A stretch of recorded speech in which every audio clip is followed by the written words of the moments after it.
नमस्कार दोस्तों, अपने विचारों को हील करने के लिए तैयार हो जाइए। आज मैं आपसे बात करूंगा कि क्यों कुछ लोग ऐसा सोचते हैं कि बुरा क्यों होता है अच्छे लोगों के साथ ही। अगर भगवान की इच्छा के विरुद्ध इस संसार में एक पत्ता भी नहीं हिल सकता, तो बुरा क्यों होता है अच्छे लोगों के साथ ही। तो क्या भगवान अच्छे लोगों को हमेशा सजा देना चाहता है? चलिए पहले हम लोग ये जानते हैं कि अच्छे लोगों की व्याख्या होती क्या है। एक उम्रदार इंसान भी अपने आप को सही साबित करेगा। हम लोगों के साथ कई बार ऐसा होता है कि आपके खुद के माँ बाप आपको उस चीज के बारे में ज्ञान देंगे जिस चीज के बारे में उनको पर्याप्त ज्ञान है ही नहीं, क्योंकि वो चीज, वो तरीका, वो टेक्नोलॉजी उनके समय में थी ही नहीं। पर मजबूरन हमें उनकी बात माननी पड़ती है, सुननी पड़ती है, क्योंकि वो हमें अपने उम्रदार अनुभवी होने का हवाला देते हैं। उम्रदार होने का ये मतलब नहीं है कि आपको हर चीज का पर्याप्त अनुभव हो और हर चीज की पर्याप्त जानकारी हो, क्योंकि सच तो ये है कई बार हमारे पूरे जीवन काल में हमें ऐसे अनुभव होते ही नहीं हैं। तो भले ही उम्रदार व्यक्ति ने पूरे जीवन काल में बहुत गलत काम करे हों, तो सामाजिक रूप से, पारिवारिक रूप से और भी बहुत सारे रूप से गलत साबित होंगे, पर वो अपने आप को सही ही बताएगा कि मैं तो सही हूँ। आज के समय में ये हम सब अच्छे से जानते हैं कि हम जो भी एक्शन लेते हैं हमें उसका रिएक्शन तुरंत ही झेलना पड़ जाता है।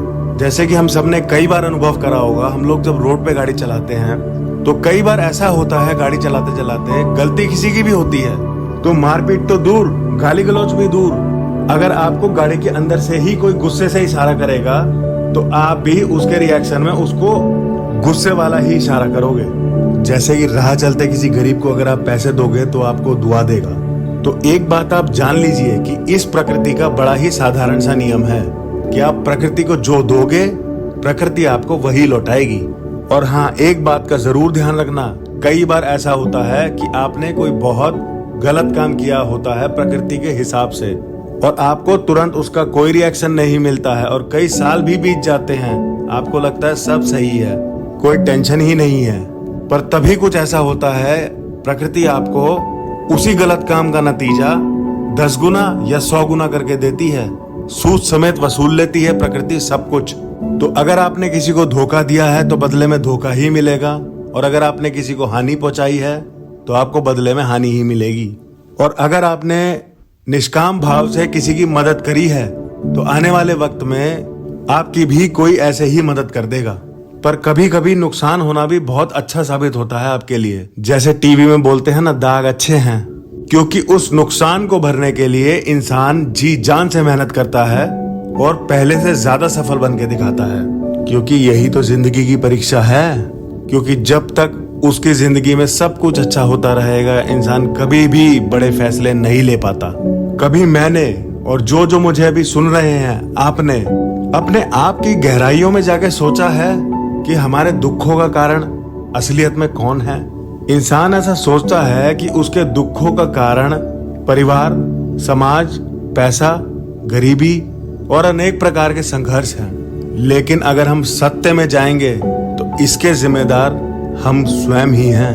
कर्मों के द्वारा ही इंसान अपने जीवन में सुख की प्राप्ति करता है या दुख की प्राप्ति करता है। कर्म ही एक ऐसा माध्यम है जिससे तय होता है कि आप सुख भोगेंगे या दुख भोगेंगे।